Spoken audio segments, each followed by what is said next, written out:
Hey guys, it's me again, you know who I am, and today, we're starting right back where we left off on our Warframe walkthrough. Now, what I've gone ahead and done is completed those missions that I said that you need to get to the boss, and as far as the boss goes, Jackal is actually a pretty easy boss. He has a couple annoying mechanics, like he just constantly does a shockwave stomp. You just kind of constantly have to jump over that, but all you need to do to beat him is shoot him in the legs a bunch until he falls over, and then once he is toppled over, you shoot him in the head and rinse and repeat until he's dead. That's basically all Jackal has. And occasionally at low health, he shoots out a missile barrage that like locks on you. And you kind of need to bait those in the walls, but they're pretty fast, so it's kind of not likely. And if you get hit by those, you're gonna die. All right, and the only thing I feel like that new players will probably get stuck on is defeat 10 eximus units. And so what eximus units are they're like super special enemies. They have like increased health or increased shields, and they have an annoying ass ability generally. So like for instance, there's the arson eximus, and they can shoot like a fire wave, and that will knock you back and do quite a bit of damage, especially at the lower levels here, where we don't have our health and our shield mods. So generally that's going to do quite a bit of damage. You're going to want to avoid those, or what you can do is roll through them, because rolling through stuff generally makes you a tiny bit of CC immune for a while, especially when it comes to those hard knockbacks. And even laser doors you can not, just roll through. However, in spy missions that's probably not a good idea, because you'll set off the alarms and may risk losing your data. So we've done all that. We've done all our things on our Mercury Junction here. And now what we want to do is fight the Junction boss and connect the Junctions and go to Mercury and then go back up to Mars. That's what we got to do, because for the Mars Junction we need to go complete a mission on Mercury, and then we can are able to go to Mars and stuff like that. Alright, and for the Mercury Junction here we have to beat Volt, and Volt, I believe he used to drop from Captain Vor, but he doesn't anymore. But Volt you can get from the clan dojo, so don't worry about acquiring him or anything from fighting the boss on Mercury. All right, and once we defeat him, we're gonna be able to get like all kinds of goodies, like the Once Awake quest, a streamline, I believe. After we defeat him, we connect the Junction, we get a tiny bit of mastery points, and we get our rewards. We also get the Howl of the Kubo crest. However, that is completely unnecessary, since what we did is we went and crafted Taxon in the previous episode, and Taxon is also a companion. Kubros are sort of like the dog companions. You can revive them. They have quite a high health pool. However, they don't have vacuum, which basically increases your loot pickup range and basically makes it so that like you don't have to walk over every single item to get loot. One trade-off for another, Sentinels are typically better. They don't do as much damage, but generally the Kubro AI are suicidal. Alright, once we complete that, we are able to access Mercury, and we will complete our way through the through Mercury. We also have access to our first relay, which is the Launderer relay, which allows us to practice mastery tests or join factions at Master Rank 3. But we need to go all the way to Susui, which is a spy mission, I believe. So we have to start from Pantheon here. So let's go. That's only a couple missions away. It's also a good idea to go ahead and start the Once Awake quest and go complete that. What the Once Awake quest does is basically introduce you to spy missions. It gives you a heat mod and a heat sword at the end. And with the heat sword, what it allows you to do is when you do a slam attack, you go, slam your sword on the ground. It does like a ring of fire, and it procs what's called panic on the enemies. It's basically, it stops them for a while. However, this is not a good sword to have for the end game. Basically, it's not too great as far as end game content goes, and we're gonna be really racing through this content here. So it's not going to be very useful. If you're going to like save weapon slots, I wouldn't recommend grabbing it, since we also get the melee heat mod from this quest as well, so it's not really necessary at all. Alright, now if you qualify for the Master Rank 2 test, it's probably a good idea to do that now. So all we have to do for the Master Rank 2 test is to shoot enemies with our pistol for 3 waves within the allotted time, and after we do that, we beat the Master Rank 2 test and we become Master Rank 2, and it gives us trading access. So we can now trade items and stuff like that through the trading. More on that in another video on how you actually trade and how that works. I'll have that here in the annotation, and I'll also have the link to that in the description below. So if you want to check out that guide I have there, go ahead, and that's more on trading and how that works and how the market works and stuff like that. The only really change I'd make that is to, instead of use the site I used in the video, I'd use Warframe Market instead. Warframe Market's pretty good for buying and selling right now. I also have another guide on how you find like really low prices and stuff like that as well. So those are videos there that will save me a whole lot of time talking for like an hour on how trading works. So there are those two videos if you want to learn more about trading and how the market works. Alright, so the first part of the Once Awake quest is a spy mission. There's a couple secret ways that'll show you to get into the vault. Alright, so for the first vault in the Once Awake quest, this is probably the easiest vault in the entire game. In this vault, we hack the door open, and then we go on to either the right or left is fine. However, I go to the left here, and now what I do is parkour all the way up to the top of the vault here. And there's a broken window at the very top that lets you directly into the vault. We go down and we hack the vault, and we are done with that first vault. There's a sensor grid on your way out. You just shoot that and get out. There are in the higher levels there are definitely a couple regulators there, and there will be electric traps, and if you get touched by one of these electric traps, they're going to make noise and they're going to alert the regulators, so you definitely don't want to do that. Which is why going up to the top is probably the best route. Now for Vault B, we hack the door open, and then there are two different like ways. Now generally there's a regulator here in higher levels that will patrol these two ways you can get in. You can either go straight down like I am, or you could go and go up the stairs here, and then there's generally a regulator there. You have to like basically like shimmy around these regulators and get to the vault. Go like just now, since parkour 2.0 in places, you don't have to hack those two terminals that are inside the path. All you have to do is just parkour over to the door and hack the door open. There is another way where you, instead of hacking the door, you get to the door and then you look up and use parkour directly into that. And that is that's basically the secret way on how do you get into this vault. However, the problem with that is it's not very efficient, and the door is just right there anyway, so it's not worth it.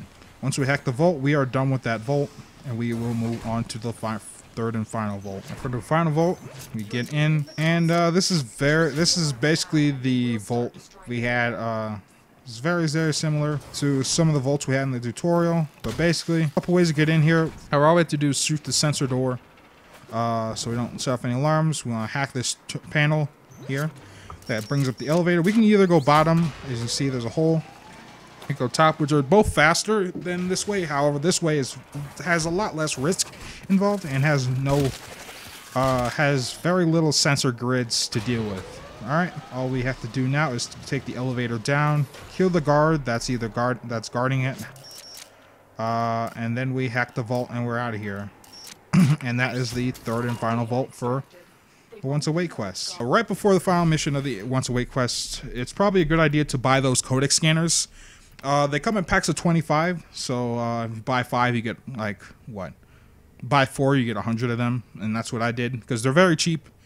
And having a lot of them isn't a bad idea. Just have them around. And right when you go to a final mission, go ahead and scan the objective, which is the bomb.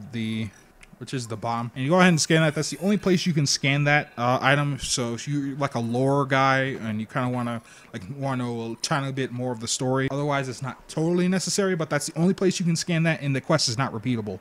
So probably a good idea to scan that there. Alright, after we complete the defense section of the Once Awake quest, we are done with the Once Awake quest, and we have finished that quest. We have also acquired the Heat Sword blueprint, but it's not, like I said, it's not very great, so don't worry about that too much. Now, along the way, I've also stumbled upon an alert that gave me access to the EMP aura. So, aura mods are basically, they're mods that go into the very, very top slot of your Warframe, and they, instead of decreasing your mod capacity when equipped, they increase your mod capacity, and they increase it even more so if you have the matching polarity. However, this EMP polarity, it does not match mag's default polarity, so it doesn't increase my mod points by very much, but it's an increase nonetheless. I was also able to get Point Strike from this alert as well.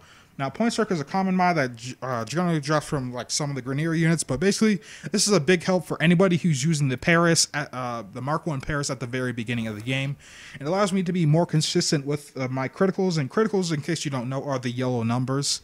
So basically I have a good like 60% chance, since I didn't mark it up all the way. I didn't have enough endo to fully max it out, so that's fine. You could start the Howl of the Kubo Crest, however, I don't think you're probably not going to have the materials to craft the incubator power segment that's required to craft a Kubro, and you don't have a Kubro segment upgrade that basically doesn't allow your Kubro to die of illness, which it can if you leave him active for too long. And you sort of need to like take care of him and give him shots and all that sort of thing, and I think that's like, it sort of makes managing a Kubro tedious, and you have to keep him in stasis all the time to keep him safe and healthy if you're going to be gone for long periods of time. Now that we completed the Susue on Mercury, and we've also completed the Once Await quest, all we need to do is defeat a bunch of Frontier Grenier enemies on Earth, and we also need to make our way to the Junction so we can actually unlock that part of the Junction. From that mission, from the Sabotage mission, I was able to get Fever Structure drop from these enemies, as well as a Neurode, which will help me later once I get the Furious. And I'm just going to go put that on my weapon, my melee weapon. Now combine Toxin and electricity damage, and you basically get Corrosive, which is generally one of the best elements in the game right now. Corrosive and Heat, Corrosive and Blast are also pretty good combos too, if you can fit that on. However, Corrosive, just having like normal Corrosive is probably best, because armor scaling is kind of bad in this game, and anything to help out or reduce or get rid of armor is going to be very helpful, especially later on in the game. Now we also obtained the Void Relic segment, which allows us to upgrade Void Relics, and basically what that does is allow us to enhance our chances of getting like a rare prime part from a Void Relic, and I'll go into that more depth in the next tutorial. Alright, all we have to do is defeat the Spectre. Now Frost is the Ice Warframe in the game. He also drops from the boss on Mars, and a lot of new players like to seek him out, and he's a generally good defense frame. However, I'm not too fond of him. I won't be getting him through this playthrough right away, but you totally can if you want to. All I gotta do is magnetize him, shoot him a bunch, and he's dead. Now we connect the junctions, and we are done, and we have our rewards. Now let's take a look at the Phobos Junction. Now what we have to do is open 3 little Void Relics, which we have. We have definitely more than 3 that we've gotten along the ways as rewards and stuff like that. Defeat 150 enemies in a single mission, and scan 3 Cephalon fragments. Now remember Thieves' Wit that I told you to grab in the first episode? Well, this is what that is for, is to grab the Thieves' Wit, because you cannot see those on the map without Thieves' Wit. And those Codex Scanners came in handy as well, because we needed the actual Cephalon fragments. So that is all good, and we are well prepared for that challenge. Now this planet has a bunch of Corpus enemies on here, so you have to deal with a lot of shields. Now there is a mission type that you may struggle with, and that is a hijack mission, which is basically all you have to do is basically steal like a payload, I guess you could say.